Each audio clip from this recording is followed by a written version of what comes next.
Here are the top stories for today, the 22nd of March 2022. A sigh of relief. Poor families will get an additional 500 pesos monthly subsidy to cope with the rising cost of living caused by soaring oil prices. The country's COVID-19 cases continue to be on a downtrend. Health authorities strive to keep it that way, with President Duterte not keen on lifting mask mandates. A backing from the ruling party, the PDP-Laban endorses the presidential bid of Bongbong Marcos for the May 9 election, citing his platform can continue the development programs of President Rodrigo Duterte. And the national government recognizes local governments for their stellar performance in the implementation of pandemic response programs that help the country preserve and protect both public health and the economy.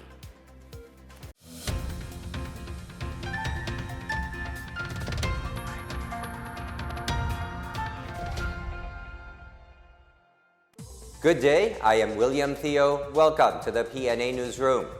Poor Filipino families are getting a breathing space from the burden of soaring oil prices. President Rodrigo Duterte ordered the Finance Department to increase the monthly subsidy for the poor from a meager 200 pesos to 500 pesos, saying 200 pesos can barely feed a family of 3 to 5 members. Speaking at a ceremony in Malacanang on Monday, the president, however, said sourcing the budget for the subsidy in the coming months is now up to the next administration. The government aims to distribute the additional subsidy to beneficiaries within March. This will be given on top of the monthly cash aid from the Pantawid Pamilyang Pilipino program, or 4Ps. The aid came as the president decided to retain the excise tax of fuel, saying its suspension will mean lost revenues of up to nearly 106 billion pesos. The local government of Cebu City will ask for a fuel subsidy to cushion the impact of rising oil prices on the public transport sector. Mayor Michael Rama said he supports a proposal to give 1 liter of fuel for every public utility jeepney driver. The proposal will cover some 2,000 drivers of PUJs. Councilor James Cuenco, head of the City Council's Committee on Transportation, proposed the idea, citing the volatility of petroleum prices. If approved, Cuenco's proposal will allow the city government to buy diesel or gasoline for distribution to the jeepney drivers. Meanwhile, farmers and fisher folk nationwide lauded the Department of Agriculture for providing fuel subsidy amidst the increasing price of gasoline caused by the Ukraine-Russia conflict. Former Bureau of Fisheries and Aquatic Resources Director Asis Perez expressed support for the DA's initiative. Philippine Maize Federation Incorporated President Roger Navarro, however, said out of the country's 800,000 plus corn farmers, only a small number receives financial aid. For his part, Pangisda President Pablo Rosales hopes that not just those registered fishermen, but also those who live in far-flung areas can avail of fuel subsidy. Staying with the impact of oil prices, various groups have filed petitions for wage hike to cushion the impact of the rising cost of living. The National Wage and Productivity Commission, or NWPC, says 10 petitions have been filed in 6 regional wage boards across the country. These regions include Metro Manila, Central Luzon, Calabarzon, Western Visayas, Central Visayas, and Eastern Visayas. NWPC Executive Criselda C. says petitioners have asked for a minimum wage of 750 pesos. The Trade Union Congress of the Philippines has earlier filed a petition seeking a 470 peso hike in Metro Manila's minimum wage. The Labor Department has ordered wage boards to review the existing pay rates in their areas and to come up with a recommendation as early as April. The country has some 3.6 million minimum wage earners earning a daily pay of 537 pesos. Ruling party PDP-Laban has picked Ferdinand Bongbong Marcos Jr. as its presidential bet in the May 9 polls. The endorsement is contained in a resolution signed by the majority of the party's officers on Monday. The party's wing, led by Energy Secretary Alfonso Cusi, says Marcos is a candidate whose platform is most aligned with the development programs of President Rodrigo Duterte, as well as with the party's 11-point agenda. Marcos is also the top pick of several local councils of PDP-Laban, according to the resolution. The former senator has also been topping most poll surveys, less than 2 months ahead of the polls. The party has earlier endorsed the vice presidential bid of Davao City Mayor Sara Duterte Carpio. Software provider Smartmatic assured on Monday that the May 2022 elections would be secure and their servers are safe from any data breach. During a House hearing, Smartmatic legal counsel Christopher Louis Ocampo said the automated election system source code and software were subjected to extensive audits. Ocampo said the Commission on Election Servers and Infrastructure are independent and that the poll body never shares electoral data with Smartmatic. Regarding the alleged hacking of digital data by a Smartmatic employee, he clarified that they downloaded non-sensitive day-to-day materials unrelated to the Philippine elections. Smartmatic and Comelec have denied the claim of Senate President Tito Soto and Senate Electoral Reforms Chair Amy Marcos that Smartmatic servers have been compromised. A church leader in Bataan has appealed for volunteers to join the Parish Pastoral Council for the responsible voting in the province. Bishop Ruperto Santos made the call after the installation of the Diocese of Balanga Parish coordinators for PPCRV at the Cathedral Shrine Parish of St. Joseph in Balanga. He thanked the PPCRB coordinators as they prepare for Election Day. He also reminded the electorate of the 3 Ks of the election, saying, "It is our karapatan, katungkulan, and kinabukasan, or right, responsibility, and future." The PPCRB is a citizen watchdog group under the Roman Catholic Church that seeks to ensure free, fair, and honest elections. Still to come, top-performing LGUs in various COVID-19 response programs get recognition from the national government. And the country is one step closer to economic recovery through the signing of a new law. Details ahead, keep it here on the PNA Newsroom.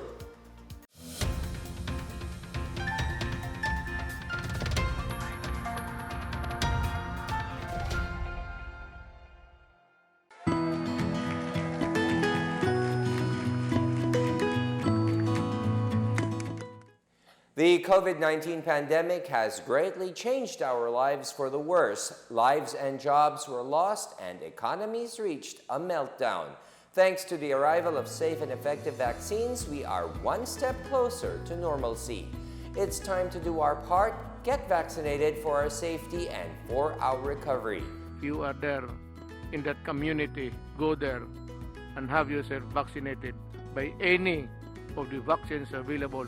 They are all potent, they are all effective.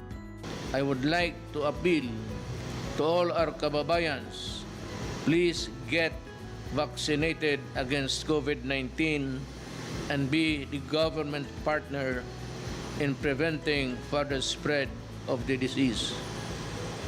I encourage you to get vaccinated as soon as possible time. These vaccines are safe and they are the key to reopening our society. The need for international solidarity and cooperation cannot be made clearer than this pandemic, because everyone is safe. No one is safe globally until everybody is safe. Vaccines work.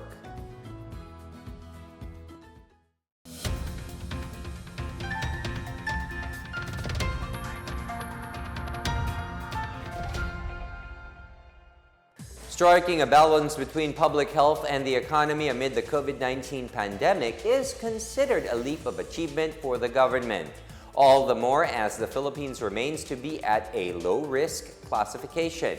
With this, several local government units are recognized for their stellar pandemic response efforts. Stephanie Sevillano has the details.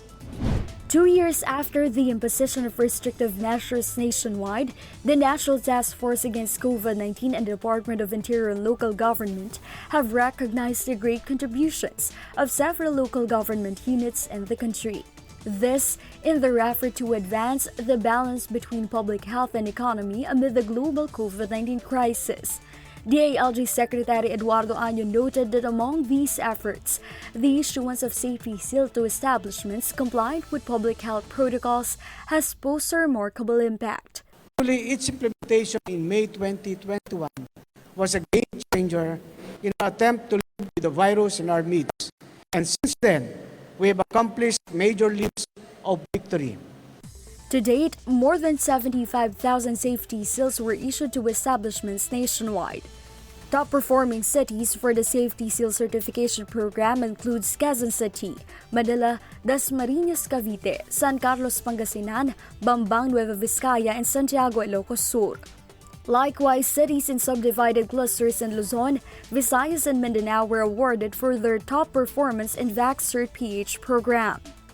Meanwhile, Presidential Advisor for COVID-19 Response Secretary Vince Dizon said that the vaccination drive is continually intensified. In fact, more than 140 million doses of COVID-19 vaccines have been administered. LGUs with the highest inoculation rates were also recognized, namely Bulacan, Nueva Ecija, and Cavite. If we did not come together as one,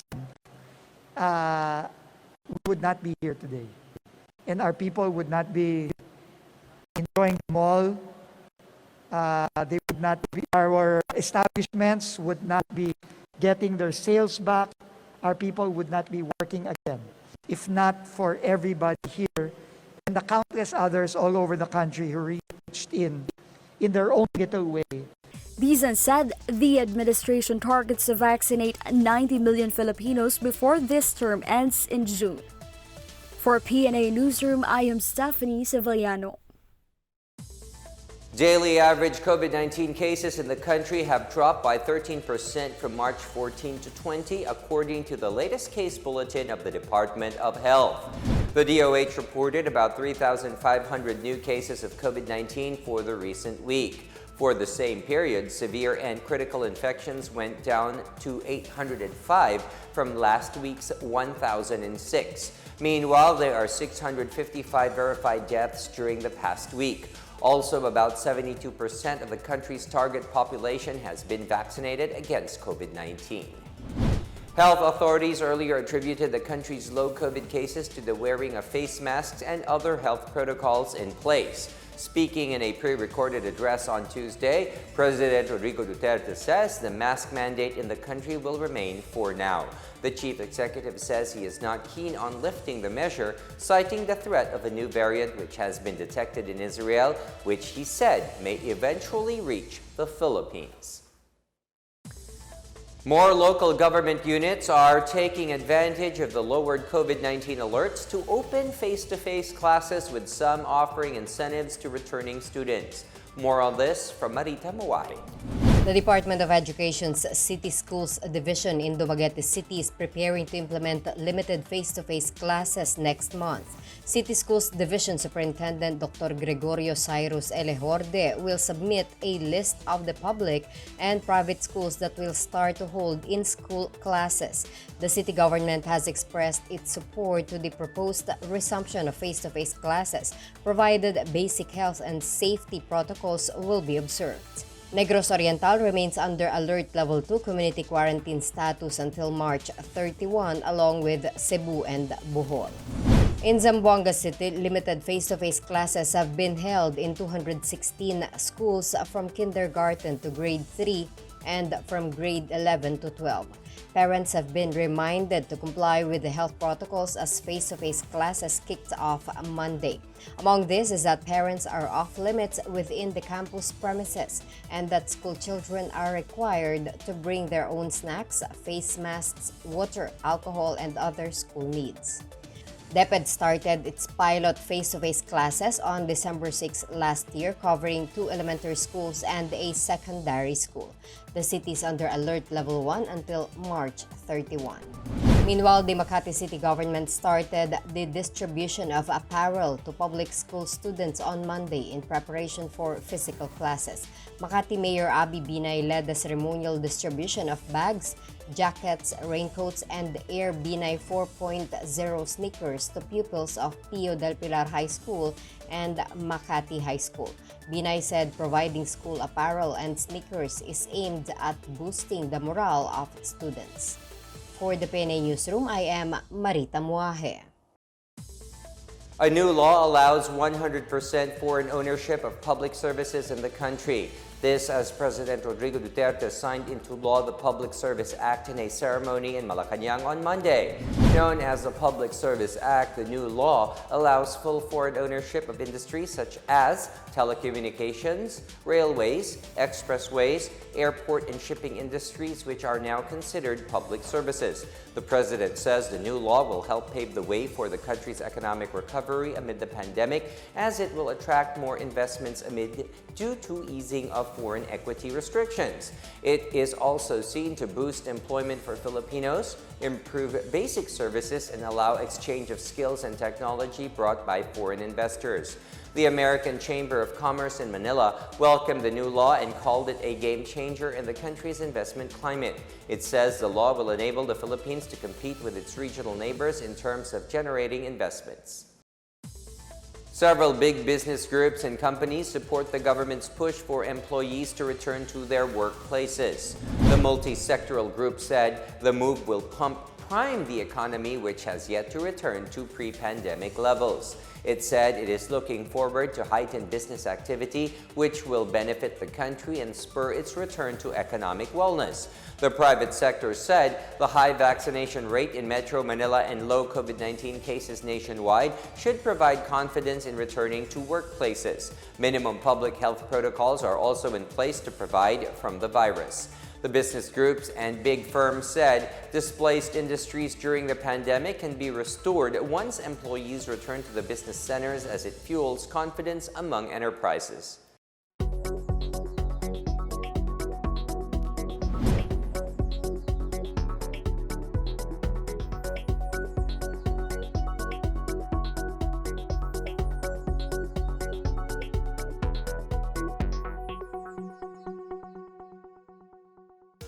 More stories from the newsroom. A regional party lashes back at a vice presidential candidate over drug trade accusations.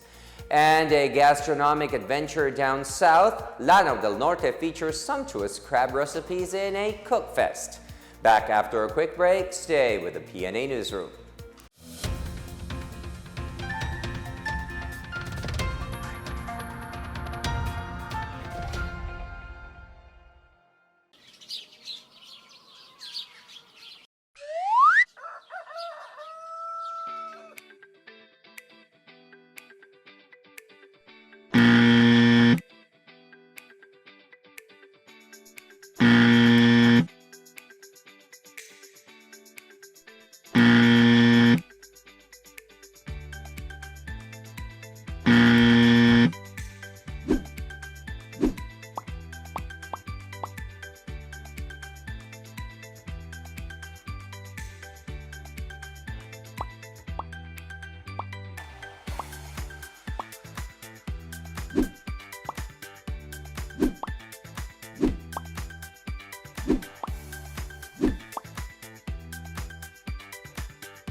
The Hugpong ng Pagbabago Party wants Vice Presidential aspirant Walden Bello investigated over his possible link to the illegal drug trade.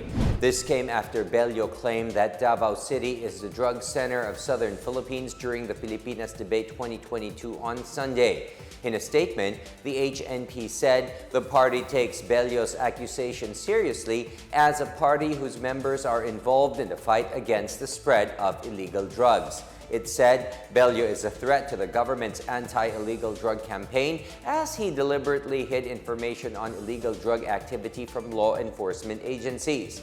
The HNP requested an investigation into Bello's knowledge and involvement in the alleged illegal drug activities in Davao City. Nearly 300 members of underground mass organizations or UGMOs have surrendered to the military in Surigao del Norte. The Army's 30th Infantry Battalion reported that the former members formally abandoned the CPP, NPA, and DF and pledged their support to the government in separate assemblies. Majority of the UGMO surrenderers came from support organizations of the Communist Party of the Philippines, the National Democratic Front, and the New People's Army. The 30th Infantry Battalion said the UGMO members were identified by the Army's community support teams. Battalion Commander Lieutenant Colonel Ryan Charles Calianta welcomed the UGMO members back to the folds of the law as he recognized their courage to renounce the communist organization. The Department of Social Welfare and Development in Northern Mindanao has distributed over 366,000 food packs as part of its mandate to serve the region. The DSWD made the report as it celebrated its 71st anniversary on Monday.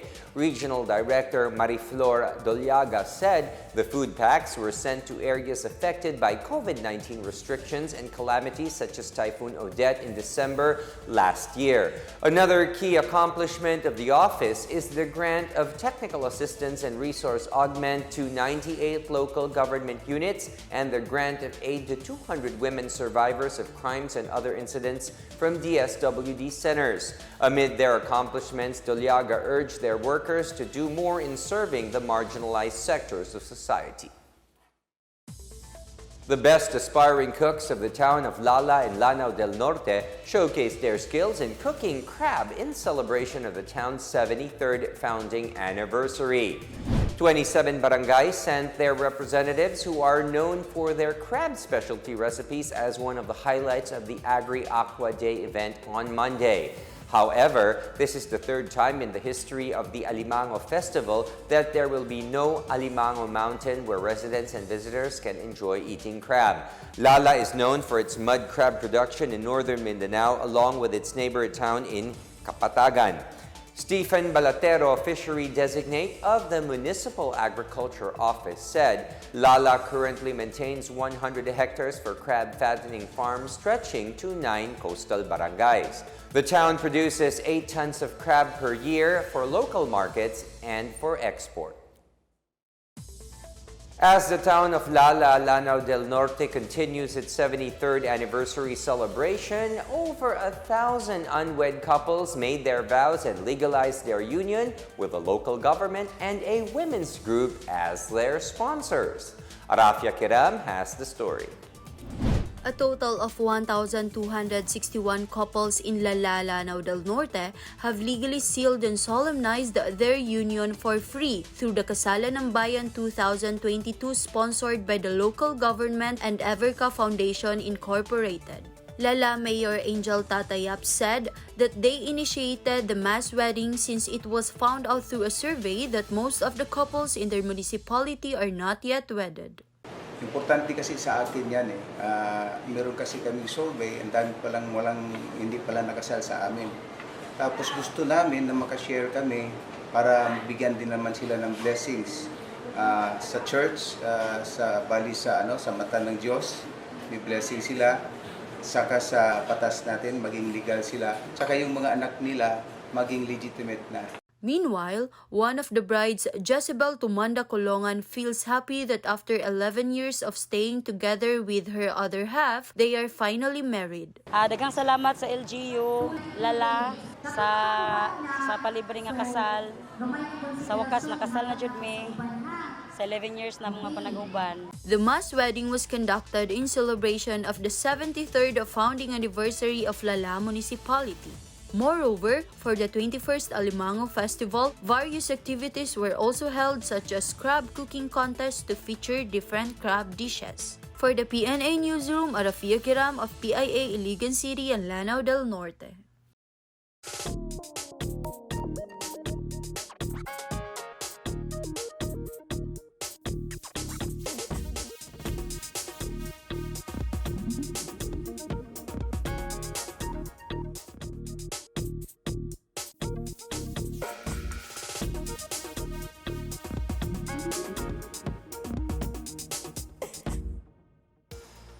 Let's take another look at today's biggest stories. A sigh of relief, poor families will get an additional 500 pesos monthly subsidy to cope with the rising cost of living caused by soaring oil prices. The country's COVID-19 cases continue to be on a downtrend. Health authorities strive to keep it that way, with President Duterte not keen on lifting mask mandates. A backing from the ruling party, the PDP-Laban endorses the presidential bid of Bongbong Marcos for the May 9 election, citing his platform can continue the development programs of President Rodrigo Duterte. And the national government recognizes local governments for their stellar performance in the implementation of pandemic response programs that help the country preserve and protect both public health and the economy. As Filipinos, we all have a vital role to play in preventing the spread of COVID-19. So remember, wear your face masks and face shields, wash your hands often, practice safe physical distancing, go out only for essential reasons, and get vaccinated as soon as possible to protect ourselves, our families, and the community. Together, we can beat COVID-19.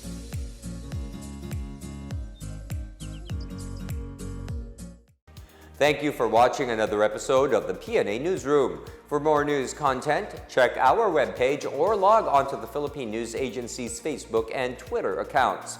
For more stories about the government and how it serves Filipinos, look for these hashtags in all of our social media platforms and websites. We are shown on the pages of the PCOO and its attached agencies. Also watch us on television on PTV4 and IBC 13. And that's your daily dose of the biggest stories that you need to know. From the PNA Newsroom, we tell stories that inspire change. I am William Theo. Good day, everyone.